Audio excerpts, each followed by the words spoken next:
ক্লান্ত হৃদয়ে ঢেলে দিও তব নূর। আল্লাহর নবী সাল্লাল্লাহু আলাইহি ওয়াসাল্লাম বলেন, তাআল্লামুল কুরআন ওয়াল ফারাইদ ওয়াআল্লিমুহান নাস ফাইন্নী মাকবুদ। আল্লাহর নবী বলেন, ওগো দুনিয়ার মানুষেরা, তোমরা এই কোরআন শিক্ষা করো এবং ফারায়েজের জ্ঞান শিক্ষা করো, ওয়াআল্লিমুহান নাস, অতঃপর মানুষের মধ্যে তোমরা এটাকে বিতরণ করো, ফাইন্নী মাকবুদ, কেননা আমি নবীকে অচিরেই তুলে নেওয়া হবে। নাকি নবী যে আমাদের মাঝে আছে? চলে গেছেন না তিনি? আল্লাহর নবীকে উঠিয়ে নেওয়া হয়েছে। এই জন্য রাসূল বলেন, তাআল্লামুল কুরআন ওয়াল ফারাইদ, কোরআন শিক্ষা করো এবং ফারাইজ অর্থাৎ দৈনন্দিন জীবনে চলার জন্য ফরজ ইলম, যেটা উত্তরাধিকারী আইন, এসব বিষয় শিক্ষা করো, ফাইন্নী মাকবুদ, কেননা আমি নবীকে অচিরেই তুলে নেওয়া হবে।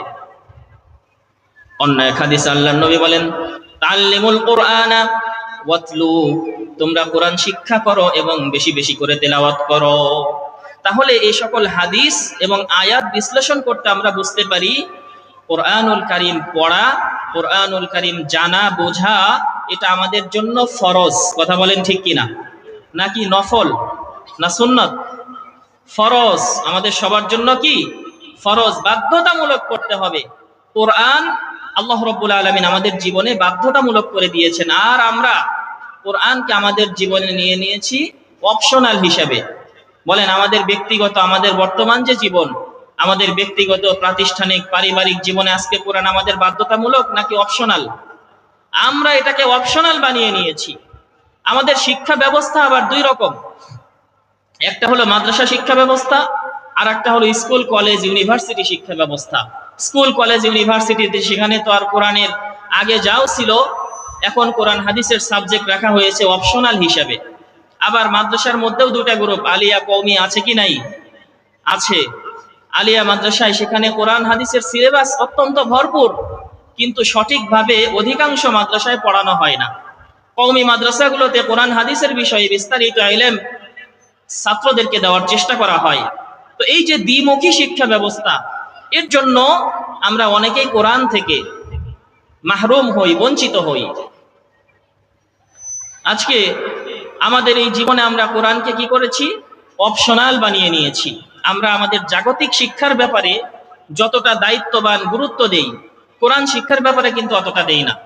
আমাদের সন্তানেরা, তারা স্কুল কলেজ ইউনিভার্সিটিতে লেখাপড়া করে, তারা মাস্টার্স শেষ করে, অনার্স মাস্টার্স শেষ করে, অনেক সুন্দর চমৎকার করে ইংরেজিতে বক্তব্য দিতে পারে। আমরা দেখে খুব খুশি হই, আমার ছেলে, আমার মেয়ে ইংরেজিতে অনেক চমৎকার বক্তব্য দিতে পারে।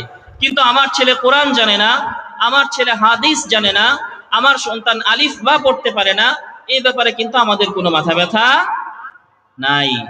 এটা কিন্তু আমাদের জন্য অত্যন্ত দুঃখজনক। আপনি আপনার সন্তানকে সবকিছু বানান, কোনো সমস্যা নাই।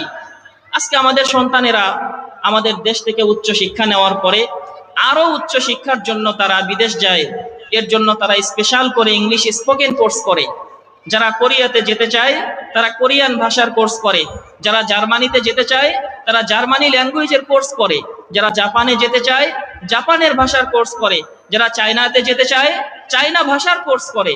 কিন্তু কপাল পোড়া মুসলমান, আল্লাহর জান্নাতে যাওয়ার জন্য কোরআনুল কারীমের 5 মাসের 6 মাসের একটা কোর্স আমাদের সন্তানদের বা আমাদের নিজেদের করার মতো সৌভাগ্য হয় না। এটা আমাদের জন্য দুঃখজনক কিনা বলেন? অবশ্যই দুঃখজনক। কারণ আল্লাহ রাব্বুল আলামিন, আল্লাহর নবী সাল্লাল্লাহু আলাইহি ওয়াসাল্লাম দুইজনই কোরআন পড়াকে ফরজ করে দিয়েছেন। কোন ব্যক্তি যদি কোরআন না জানে, কোন ব্যক্তি যদি কোরআন পড়তে না পারে, তাহলে ওই ব্যক্তি কোনোদিনও জান্নাতে যেতে পারবে না। গ্যারান্টি, কোরআন না জানলে, কোরআন না পড়লে কোনোদিনও জান্নাতে যেতে পারবে না। এই জন্য আমাদের উচিত হলো আমরা আমাদের সন্তানদেরকে ম্যাথ, হায়ার ম্যাথ, ইংরেজি, ফিজিক্স, কেমিস্ট্রি, বায়োলজি যা কিছু আছে এগুলো শিক্ষা দেব, কিন্তু তার সাথে সাথে কোরআন শিক্ষা দেব। কারণ কোরআন যেই সিলেবাসের মধ্যে নাই, ওই সিলেবাস করে যে যত বড় শিক্ষিত হোক না কেন, সে যদি বিসিএস ক্যাডারও হয়, দেখা যাবে রাষ্ট্রের বিভিন্ন দায়িত্বে গিয়ে সে রাষ্ট্রের জনগণের সাথে খেয়ানত করবে। কথা বলেন ঠিক কিনা? যেই সিলেবাসের মধ্যে আল্লাহর কোরআন থাকবে না, যেই সিলেবাসের মধ্যে আল্লাহর কোরআন পড়ানো হবে না, ওই সিলেবাস পাঠ করে কোনো মানুষ যদি ডাক্তারও হয়, সে ডাক্তার হয়েও সাধারণ রোগীদের সাথে সে বেঈমানি করে তাকে দেখা যাবে যে বিভিন্ন ঔষধ দিয়ে তাকে মেরে ফেলছে। কথা বলেন ঠিক কিনা? যেই সিলেবাসের মধ্যে আল্লাহর কোরআন থাকবে না, ওই সিলেবাস পাঠ করে কোনো ব্যক্তি যদি আইনজীবী হয়, উকিল হয়, ব্যারিস্টার হয়, তাহলে সে দেখা যাবে আইনের মতো একটা সম্মানী পেশায় গিয়েও সে আইনের মার কাঠে মানুষগুলোকে সে জবাই করবে। কথা বলেন ঠিক কিনা?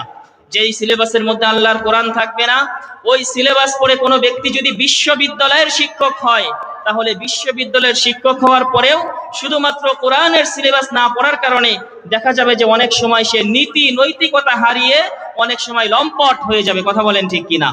যেই সিলেবাসের মধ্যে আল্লাহর কোরআন থাকবে না, ওই সিলেবাস পড়ে কোনো ব্যক্তি যদি ইঞ্জিনিয়ার হয়, তাহলে দেখা যাবে রাষ্ট্রের বিভিন্ন কনস্ট্রাকশনের কাজের মধ্যে রডের বদলে বাঁশ ঢুকিয়ে দিবে। কথা বলেন ঠিক কিনা? এই জন্য আল্লাহর কোরআন ছাড়া অন্য কোনো রাস্তা নাই।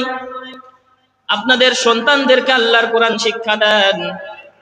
আল্লাহর নবী, বিশ্ব নবী রাহমাতুল লিল আলামিন বলেন, সন্তানদেরকে বিপদে দেওয়া যাবে না। নবীজি বলেন, ইদা মাতাল ইনসান ইনকাতা আনহু আমালুহু ইল্লা মিন সালাসা, ইল্লা মিন সাদাকাতিন জারিয়া আও ওয়ালাদুন ইয়াদউ লাহু আও ইলমুন ইউনতাফাউ বিহি। আল্লাহর নবী বলেন, মানুষগুলো যখন মারা যায় তাদের সকল আমলের দরজা বন্ধ হয়ে যায়, তিনটা মাত্র দরজা চালু থাকে। তিনটা কাজ যদি কোনো ব্যক্তি করে যায়, তাহলে মরে যাওয়ার পরেও তার আমলের মধ্যে, তার আমলের অ্যাকাউন্টে সওয়াব জড়ো হতে থাকে। এক নাম্বার হলো সদকায়ে জারিয়া করা, এমন জায়গায় সদকা করা, এমন জায়গায় দান করা যে জায়গায় দান করলে ওই দানের উপকারিতা চলতে থাকে। যতদিন পর্যন্ত দানের উপকারিতা চলতে থাকবে, ততদিন পর্যন্ত কবরে শুয়ে শুয়ে ওই ব্যক্তি সওয়াব পাইতে থাকবে।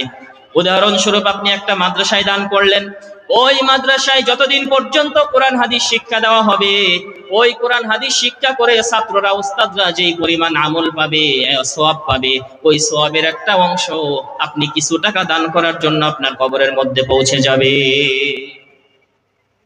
দুই নাম্বার হলো আও ইলমুন ইউনতাফাউ বিহি, এমন ইলম শিক্ষা দেওয়া বা শিক্ষা করা, মানুষের মধ্যে প্রচার করে যাওয়া, যে ইলমের মাধ্যমে মানুষজন উপকার হয়। ওই ইলমের ধারা যতদিন চলতে থাকবে, যেই ব্যক্তি চালু করেছে ওই ব্যক্তি কবরে শুয়ে শুয়ে এর সওয়াব পাইতে থাকবে। তিন নাম্বার হলো আও ওয়ালাদুন ইয়াদউ লাহু, তিন নাম্বার হলো ওই নেককার সন্তান, যেই সন্তান পিতামাতা মারা যাওয়ার পরে পিতামাতার জন্য দোয়া করে, কোরআন পড়ে, হাদিস পড়ে, সঠিকভাবে জীবন যাপন করে, ওই সন্তান পিতামাতার জন্য দোয়া করে, যতদিন পর্যন্ত সে নেক আমল করবে আর দোয়া করবে, এর সওয়াব ওই পিতামাতার কবরের মধ্যে পৌঁছে যাবে। জোরে বলুন সুবহানাল্লাহ। তাহলে কোরআন শিক্ষা করা দরকার আছে কি নাই? অবশ্যই দরকার আছে। সম্মানিত উপস্থিতি, তাহলে আমি একটা বললাম যে কোরআন শিক্ষা করা আল্লাহ ফরজ করেছেন, এই জন্য আমাদের কোরআন শিক্ষা করতে অবশ্যই হবে।